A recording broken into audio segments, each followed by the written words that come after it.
అత్యాధునికమైన టెక్నాలజీతో fertility treatment అందిస్తోంది Medici IVF. ఒకవైపున పేదవాడి గురించి, ప్రజల గురించి మనం ఇన్ని అడుగులు వేగంగా వేస్తా ఉంటే, మరోవైపున ఒక ఒంగోలే కాదు, ఏ జిల్లాను చూసినా బాబు పేదలకు ఇళ్ల స్థలాలు ఇవ్వలేదు. మనం ఇస్తుంటే బాబు అసూయ దాగటం లేదు. ప్రతి జిల్లాలో బాబుది ఇదే దుర్మార్గం.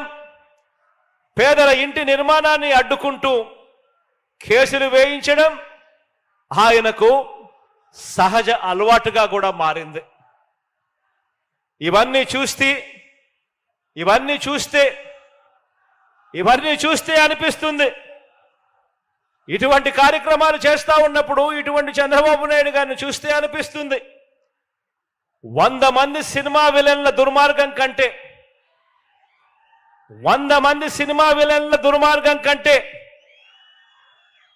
పురాణాలలో మనం కథలుగా విలన్లుగా చెప్పుకునే రాక్షసులందరికంటే కూడా ఒక్క బాబు దుర్మార్గం వీళ్ళందరి విలన్ల కంటే ఎక్కువే అని చెప్పి కూడా ఇటువంటి అన్యాయాలు చేస్తా ఉన్నప్పుడు చూస్తే అనిపిస్తుంది.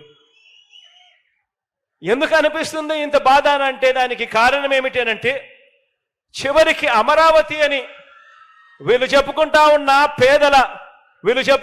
ఉన్న రాజధాని, అటువంటి రాజధాని అమరావతి అని చెప్పి వీళ్ళు చెప్పుకుంటా ఉన్న రాజధానిలో చివరికి అమరావతిలో పేదలకు ఇళ్ల స్థలాలు ఇస్తుంటే అక్కడ ఇవ్వటానికే వీల్లేదని, పేదలకు అక్కడ ఇళ్ల స్థలాలు ఇస్తే డెమోగ్రఫిక్ ఇంబ్యాలెన్స్ వస్తుందట.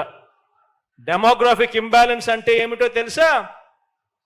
పేదలకు అమరావతిలో ఇంటి స్థలాలు ఇస్తే కులాల మధ్య సమతౌల్యం దెబ్బతింటుంది అని ఏకంగా నిస్సిగ్గుగా ఈ పెద్ద మనిషి కోర్టుల్లో సైతం కేసులు వేసి కేసుల్లో కూడా వాదించాడు అనంటే, ఇటువంటి వ్యక్తి ఇంత అమానుషంగా కోర్టులో తన లాయర్లను పెట్టి వాదించాడు అనంటే, ఇన్ని దుర్మార్గాలు చేసి కూడా బాబు ప్రజా జీవితంలో జంకు గొంకు లేకుండా ఉండగలుగుతా ఉన్నాడు అనంటే, ఇంతకన్నా అన్యాయం ఎక్కడైనా ఉంటుందా అని ఆలోచన చేయమని అడుగుతా ఉన్నా.